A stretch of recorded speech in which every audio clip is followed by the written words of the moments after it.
Zealoters, thank you for your love and support. I appreciate you all. This is Aduba channel, and if you are new here, please, you are welcome, and please subscribe.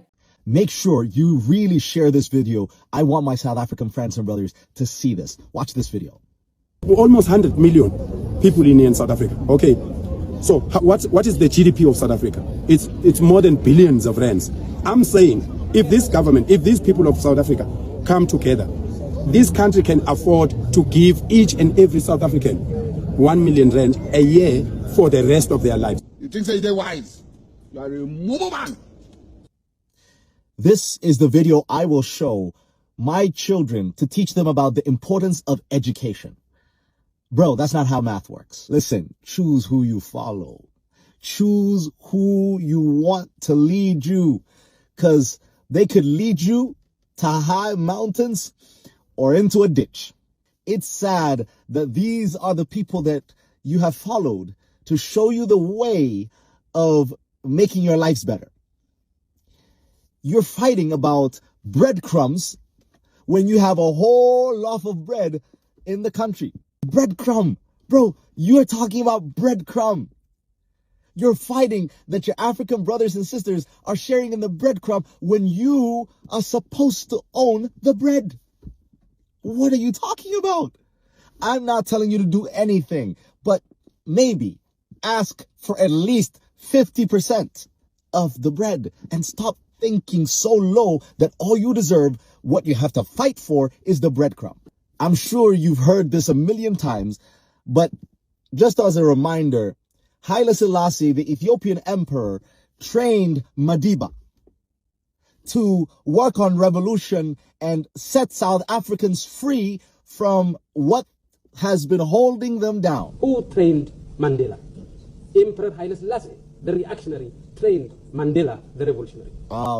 I can say this confidently.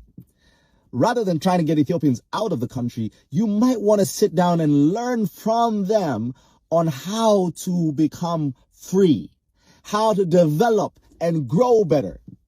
Listen, even now, we are doing some crazy, amazing things in our country. We're developing fast to a level the world is recognizing.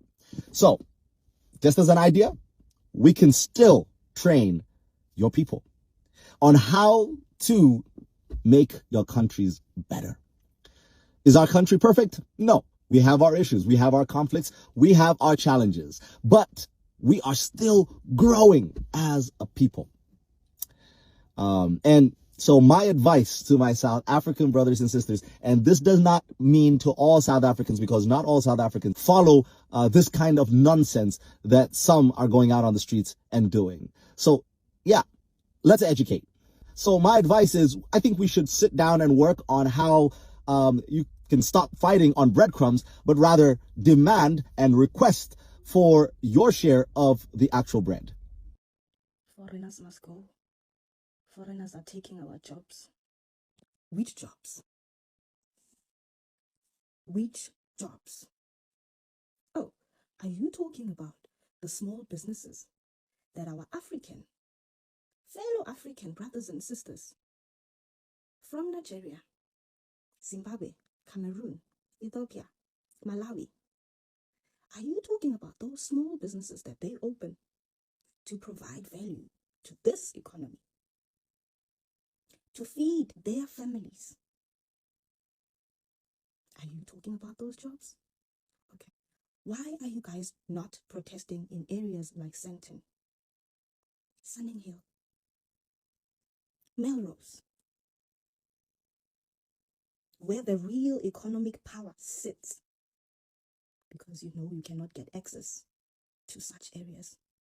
Oh, didn't you know that our fellow Africans also own businesses in those locations? So what you do, you go for the easier places to access. CBD, Yeoville, Hillbrow, to mention a few. You target the easiest locations. Why? Let's be honest. This is not about jobs. This is about an opportunity to loot. You are looking for opportunities to steal. You are looking for opportunities to take what does not belong to you. Yeah, you figured it out. It's easy. You don't have to work anymore. You don't have to struggle. You don't have to hustle like the foreigners. You can just wake up in the morning, take a taxi from Alex, from Soweto, from CPT, anyway, and go and loot, vandalize, exploit, bully your fellow African brothers and sisters. Same skin, same blood. You have no shame. You are looking for opportunities to steal, so you can go back to your family with stolen food, stolen goods, so you can provide for your own family, while the families of the people you stole from cry every day and night. That's not a protest. That's survival through destruction. You are not protesting. You are stealing. This has to stop. This has to stop. Enough is enough. You say you hate foreigners? Huh. Go and look in your mirror and tell me you do not look like these people. Tell me that you don't look the same. Your fellow African brother, your fellow African sister is suffering because of you. This has to stop. This has to stop right now. This has to stop now, not tomorrow, right now. Our brothers and sisters in South Africa really need education, because when you look at the things that our brothers and sisters are doing, it doesn't just add up. And because of the mentality they have, like the math that he has given, thinking that if all these foreigners are out, they will get the chance to do everything and the money will be shared. Who will share this money for you, the people in South Africa, to benefit? Because our brothers and sisters need to understand that they need to channel their energy towards the land. They lack education, proper education, to understand how the system works. They think that people who come into their country are the reason to which they are going through what they are going through. But the truth is, the people who come into South Africa are not responsible for creating your jobs. The people who come to establish their businesses are not the problem, because they don't control the system. We have just a group of people who sit in South Africa and controls everything that has to do with the South African economy, from their leadership. Like one time, one white man asked, "What have you been liberated from?"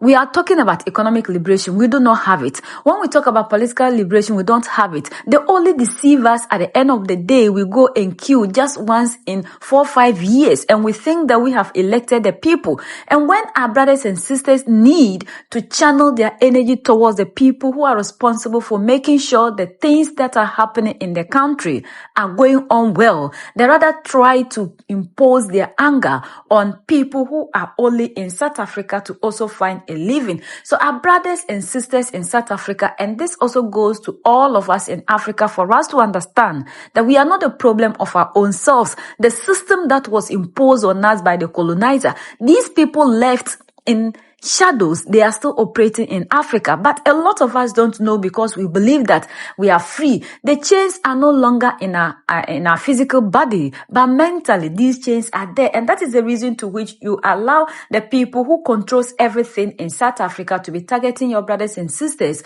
who are not responsible for anything. Because now you are saying they are taking our jobs. Where are the jobs at the first place? Have they created the jobs for you? No. When you're talking about education, good health care, the people who you are chasing away are not responsible for giving you all these things. You should channel your energy to the politicians who are controlling the affairs of the country, and especially your land. You are giving 80% of your land to people, yet you cannot fight against the people who have taken everything, hijacked your country, and you are rather going after your brothers and sisters who do not have anything to do with you. So our brothers and sisters in South Africa, you really need to channel your energy towards the right direction. Fight for the land. That is the most important thing, and stop attacking your brothers and sisters. We are the only ones that can set ourselves free. United we stand, divided we fall, and united we keep standing forever and ever. The greatest enemy of the African is mental slavery. So let's decolonize ourselves from mental slavery.